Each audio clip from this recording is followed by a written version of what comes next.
Hello, and welcome to the fifth installment of North Central Cinema. I'm your host, Joseph W. Smith III. Call me Joe, please. For some weeks now, maybe even months, I've been promising to do brand new movies rather than some thematic thing. And we're going to do that today, but I also have a theme, and that is murder, cold-blooded murder at the movies. We're going to do the new Macbeth, which has been streaming since around Christmas time, and Death on the Nile, which just opened on February 11th. Now, the new Macbeth, of course, is based on Shakespeare's famous play. You may or may not know that the play Macbeth supposedly has a curse upon it. There's a long series of mishaps, accidents, disasters, and even many deaths associated with the performance of this play. It's supposedly bad luck to perform it or even say it. And I don't have time to cover all that here. Just Google Curse of Macbeth. Curse of Macbeth, and you'll get pages of this stuff. It's hair-raising. But I think that might be the reason why it's been difficult to make a really good film version of this play. This new one, in my opinion, is just about flawless. Perfect. It was adapted and directed by Joel Coen, half of the Coen brothers. He's working without his brother Ethan for the first time. And it stars Denzel Washington in the lead role and Joel's wife, Frances McDormand. Trivia note, you might ask yourself which actresses have more than 2 Best Actress wins. And Frances McDormand is one of the very few. She has 3. The two of them, McDormand and Washington, do a fine job with the Macbeth's relationship and also with their twin descent into madness after the murder.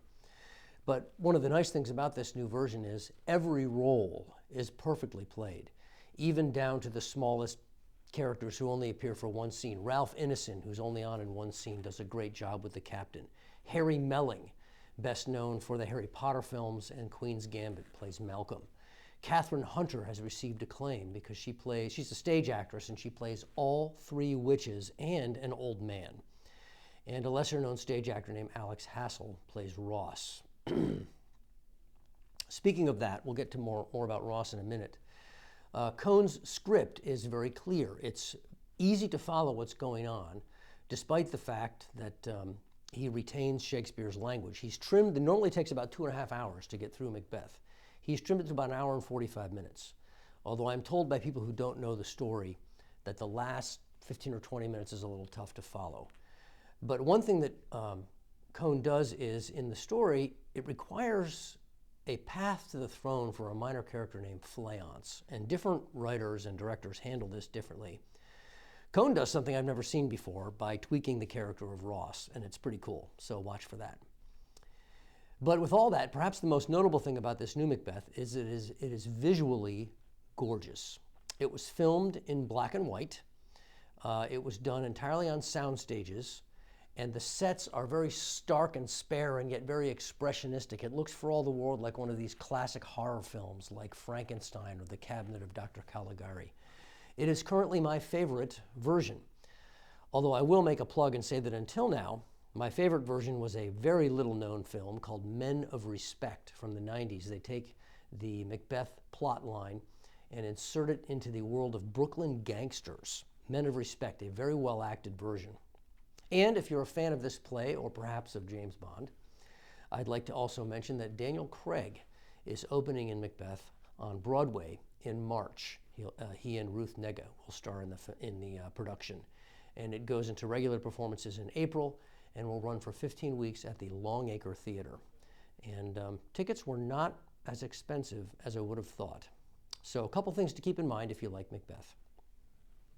Now, as for Death on the Nile, this, of course, is based on Agatha Christie's famed 1937 whodunit. It arrives after many delays. It was initially due in theaters in December 2019. Yes, you heard that right. That's more than 2 years ago. There were production difficulties. They moved it to the fall of 2020. But then with COVID, it just kept getting bumped ahead, and it recently opened right before Valentine's Day here. But it was worth the wait. Some of us have technically been waiting for this film since 2017, when the director Kenneth Branagh did Murder on the Orient Express, in which he also starred as Christie's resolute Belgian sleuth Hercule Poirot. And I will frankly admit I have trouble pronouncing that name. Murder on the Orient Express was an unexpected box office hit, and so Branagh was given the green light to go ahead and make this follow-up. Death on the Nile is not as famous as Murder on the Orient Express, but both Murder and Death originally were made in the 70s as these star-studded spectacles. They're both very well known. So what do you do with a whodunit where so many people know who done it? Well, you change it up a little bit. That's what screenwriter Michael Green has done. Green wrote Murder on the Orient Express. He wrote the script for the Oscar-nominated Logan, and also the script for the brilliant Blade Runner 2049. I would not have thought anyone could write a script ingenious enough to follow up that 1982 masterpiece, but Green did it. He's a guy I'm going to keep my eye on. Green wisely retains Christie's main twist in the story, but I felt the book had too many motives and red herrings, and he just streamlines this. It's much simpler and easier to follow. He also contemporizes it a little bit. He puts in more black characters. One of the black characters gives a resounding dressing down to Poirot for his condescension.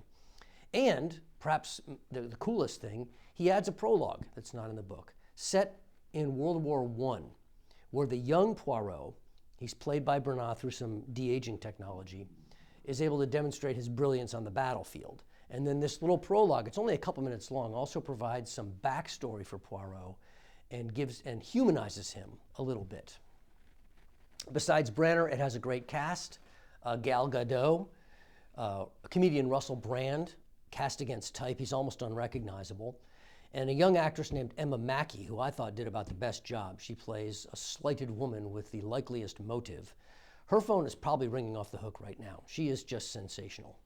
And also, like Macbeth, it looks fantastic. There's Art Deco, there's these luscious golden tones with sun in the desert. There's all these Egyptian locales like the Sphinx and the pyramids. And I was astounded to discover, through, I think, as far as I can tell from research, not one frame of this film was actually shot in Egypt. They did it all on sound stages and with computer-generated imagery. But it really looks gorgeous. Now, in the aftermath, Branagh has talked about a possible cinematic universe from Agatha Christie's books. She wrote more than 70 books. And so we don't know what he may do next. I have a feeling this film is going to be something of a hit. Would he do perhaps And Then There Were None? That's Agatha Christie. That is probably the greatest whodunit ever written, although it doesn't have Poirot in it as a character. So we don't know what Branagh will do next, although perhaps the very next thing he will do is win himself an Oscar. His latest film is the Irish memoir Belfast, nominated for a whopping 7 Academy Awards, and he may pick up one for that. But if you're a movie fan and you like Murder at the Movies, there's a couple of things to keep an eye on: Macbeth and Death on the Nile.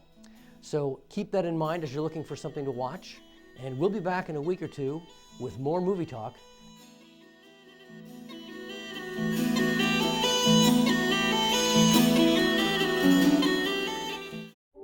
At UPMC, we're pioneering new ways to treat cancer, and we're working to prevent it. We're advancing new technology to look more closely at disease and helping you breathe easier. We perform the world's first heart-liver transplant, and we're experts at keeping your heart beating strong. We're a global team of more than 90,000, advancing care everywhere and delivering it closer to you.